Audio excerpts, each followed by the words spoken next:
ಗೌರವಾನ್ವಿತ HD ಕುಮಾರಸ್ವಾಮಿ ಅವರು ಈ ರಾಜ್ಯದ ಮುಖ್ಯಮಂತ್ರಿಯಾಗಿ ನಾನು ಕೂತಿರುವಂಥ ಜಾಗದಲ್ಲಿ ಅವರು ಕೂತ್ಕೊಂಡಿದ್ದರು. ಸೊ ತಿರ್ಗಾ 2010ಕ್ಕೆ ಬಂತು. ಆ ಸಂದರ್ಭದಲ್ಲೂ ಕೂಡ ಯಡಿಯೂರಪ್ಪನವರು ತಿರ್ಗಾ ಒಂದು ಸಮಗ್ರವಾದ ಉಪನಗರ ಯೋಜನೆಯನ್ನು ಮುಂದುವರಿಸಬೇಕು ಅಂತೇಳಿ ಎರಡನೇ ಬಾರಿಗೆ ಗ್ಲೋಬಲ್ ಟೆಂಡರ್ನ ಕರೆದು PPP ಮಾಡಲಲ್ಲಿ ಅವರು ಕೂಡ ಆಹ್ವಾನವನ್ನು ಕೊಟ್ಟರು. ಆಗ ಕೂಡ ಅಶೋಕ್ ರವರು ಸಚಿವರಾಗಿದ್ದರು, ಅವರು ಕೂಡ ಅದಕ್ಕೆ ಸಚಿವರಾಗಿದ್ದರು. ಅದಾದ ಮೇಲೆ ತಮಗೆ ನಾನು ಹೇಳೋದು,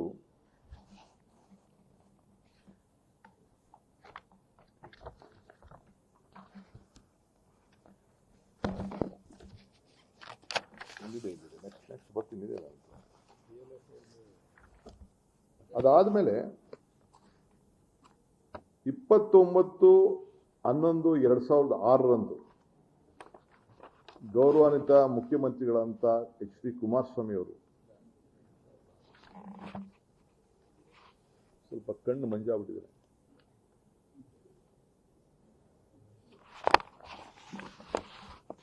ಈ ಭೂಮಿಯನ್ನ ಇದು ಗಮನದಲ್ಲಿಟ್ಕೊಳ್ಬೇಕು. ಈ ಎಲ್ಲ ಭೂಮಿಯನ್ನ, ಖಾಸಗಿ ಜಮೀನನ್ನ 29/11/2001 ಸರ್ಕಾರದ ಆದೇಶ, ಇದು ನಾನು ಓದ್ತಾ ಇರೋದು ಕರ್ನಾಟಕ ರಾಜ್ಯ ಪತ್ರ, ಅಧಿಕೃತವಾಗಿ ಪ್ರಕಟಿಸಿರುವಂಥ ವಿಶೇಷ ಪತ್ರ.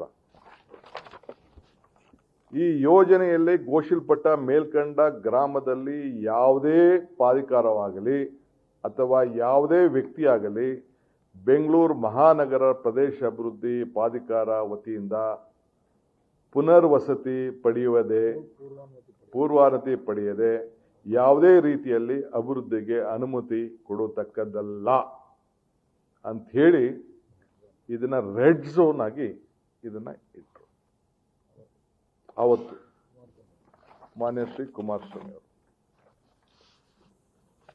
ಇದರಲ್ಲದೆ ಈ ಭೂಮಿಗಳಲ್ಲಿ ಗ್ರಾಮ ಠಾಣಾ ಪ್ರದೇಶದಲ್ಲಿ ಕೂಡ ಹಳ್ಳಿಗಳನ್ನು ಕೂಡ ವಸತಿ ವಾಣಿಜ್ಯ ಆಸ್ತಿಗಳನ್ನು ಕೂಡ ನಗದು ನೀಡುವ ಪರಿಹಾರ ಕೂಡ ಘೋಷಣೆ ಮಾಡಿ ಆ ಹಳ್ಳಿಗಳ ಮನೆಗಳನ್ನು ಕೂಡ ಯಾರು ಬದುಕನ್ನ ಕಟ್ಟಿಕೊಂಡಿದ್ದಾರೆ, ಯಾರೋ ತಲೆತಾಲೆಯಿಂದ ಅಲ್ಲಿದ್ದಾರೆ, ಆ ಮನೆಗಳನ್ನ ಸೇರಿ ಅವನ್ನ ಒಕ್ಕಲೆಬ್ಬಿಸಲಿಕ್ಕೆ ಆದೇಶವನ್ನು ಹೊರಡಿಸಿದ್ರು. ಅವ್ರಿಗೇನೇನು ದುಡ್ಡು ಕೊಡಬೇಕು ಅಂತ ತೀರ್ಮಾನ ಕೂಡ ಮಾಡಿದ್ರು.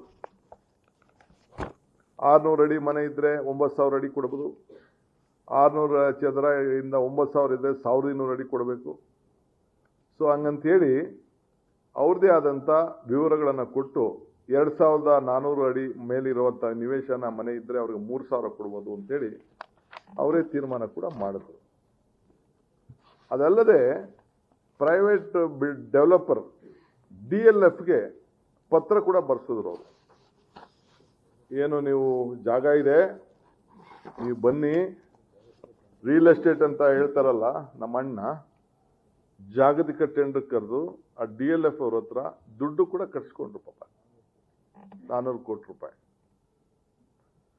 ಯಾರು 16/11/2007 ಟಿವಿಲಿ ಹೇಳಿದ್ದಾರೆ ಪಾಪ, ಡೆಲ್ಲಿಯಿಂದ ಆರೋಗ್ಯ ಕೆಟ್ಟ ಕೂಡ ಪಾಪ ಟಿವಿಯಿಂದನೇ ಹೇಳಿದ್ದಾರೆ. ನಾಳೆ 8,000 ಕೂಡ ಕೇಳಿದ್ದೀನಿ ಆ ರೈತರಿಗೆ ಅಂತ ಹೇಳಿದ್ದೆ.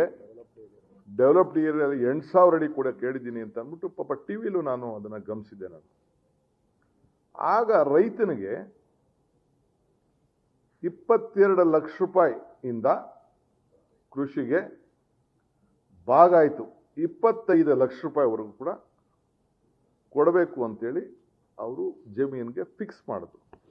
ಇದು ಸರ್ಕಾರದ ಆದೇಶ ಕೂಡ ಇಲ್ಲಿದೆ.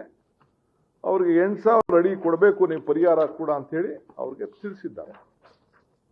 ಇದಕ್ಕೆಲ್ಲ ಸರ್ಕಾರದ ಅಧೀನ ಕಾರ್ಯದರ್ಶಿಗಳು ಕೇಳಿ ಯಾರ ಸರ್ಕಾರದ ಏನು ಮುಖ್ಯಮಂತ್ರಿಗಳು ಏನು ಅವರ ಆದೇಶ ಮೇರೆಗೆ ಆದೇಶ ಕೂಡ ಅವರು ಮಾಡ್ಕೊಂಡು ಬಂದಿದ್ದಾರೆ. DLFಗೆ ಒಂದು ಲೆಟರ್ ಕೂಡ ಬರೆದು ನೀವು ನಮಗೆ ಸೆಕ್ಯೂರಿಟಿ ಡಿಪಾಸಿಟ್ ಕಟ್ಟಬೇಕು. ಒಟ್ಟು ಸುಮಾರು 100 ಕೋಟಿ ಒಂದು ಕಡೆ, 200 ಒಂದು ಕಡೆ, ಒಟ್ಟು ಸೇರಿ 300 ಕೋಟಿ 15 ದಿನದೊಳಗೆ ಕೊಡಬೇಕು ಅಂತೇಳಿ,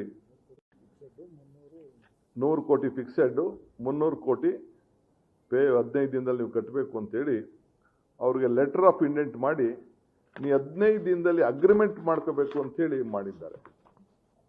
ಇದು ನಾನು ಮಾಡದ್ನ ಈ ರಿಯಲ್ ಎಸ್ಟೇಟ್ ದಂಧೆ? ಅಣ್ಣ ಅಪ್ಪಾಜಿ, ಯಾರು ಇದನ್ನ ಮಾಡಿದ್ದು? ಯಾರಿಗೆ ಇದನ್ನ ಹೇಳ್ತಾ ಇದ್ದೀರಿ ನೀವು? ಯಾವ ಹೋರಾಟ? ಎಲ್ಲಿ ರೈತರು? ಯಾವ ರೈತರು?